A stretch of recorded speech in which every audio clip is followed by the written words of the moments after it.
Perkenalkan, nama saya Dwi Christine Pertiwi Mahuri. Di sini saya akan mempresentasikan tentang teori keperawatan Callista Roy. Biografi dari Callista Roy. Sister Callista Roy ini datang ke dunia pada tanggal 14 Oktober tahun 1939 di Los Angeles, California.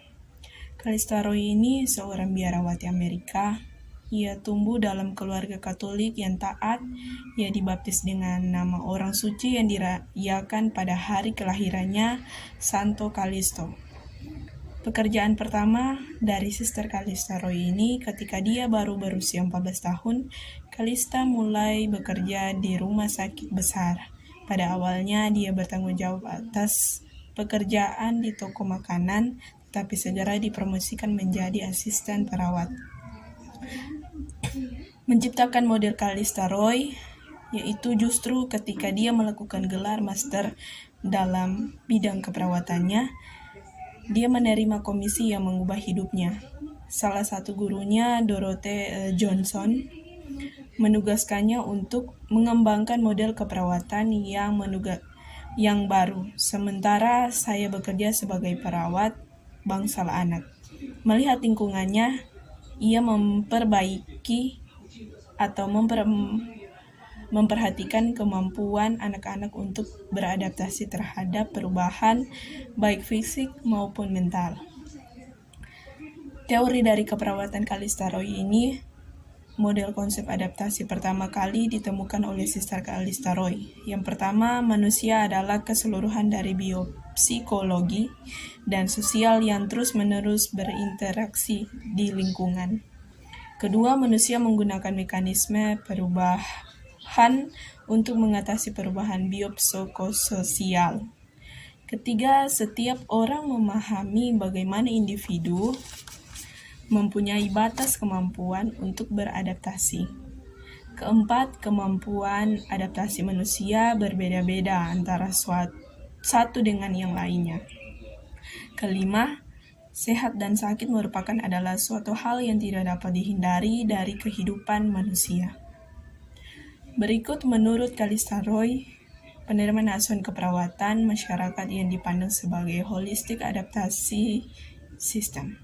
Yang pertama itu input, output, kontrol, dan umpan balik. Kemudian elemen dalam proses keperawatan menurut Callista Roy meliputi pengkajian, tahap pertama, kedua, diagnosa tujuan, intervensi, dan evaluasi. Yang pertama itu pengkajian. Pengkajian itu pengumpulan data yang tentang perilaku klien sebagai suatu sistem adaptatif. Pengkajian pertama, perawat menganalisa pada perubahan perilaku klien.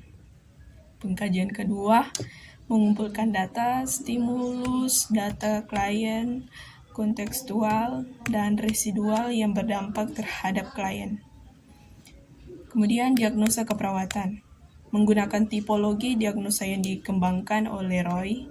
Kedua, menggunakan diagnosa dengan pernyataan atau observasi dari perilaku yang dapat dan berpengaruh terhadap stimulus. Ketiga, menyimpulkan perilaku dari satu atau lebih adaptatif mode berhubungan dengan stimulus yang sama. Berikut intervensi keperawatan, suatu perencanaan dengan tujuan merubah atau memanipulasi stimulus vokal. Kemudian implementasi keperawatan, merubah atau memanipulasi vokal, kontekstual dan residual stimulus, dan juga memperluas kemampuan coping seseorang pada zona adaptasi. Yang terakhir, evaluasi. Penilaian terakhir dari proses keperawatan berdasarkan tujuan keperawatan yang ditetapkan. Sekian dari presentasi saya, terima kasih.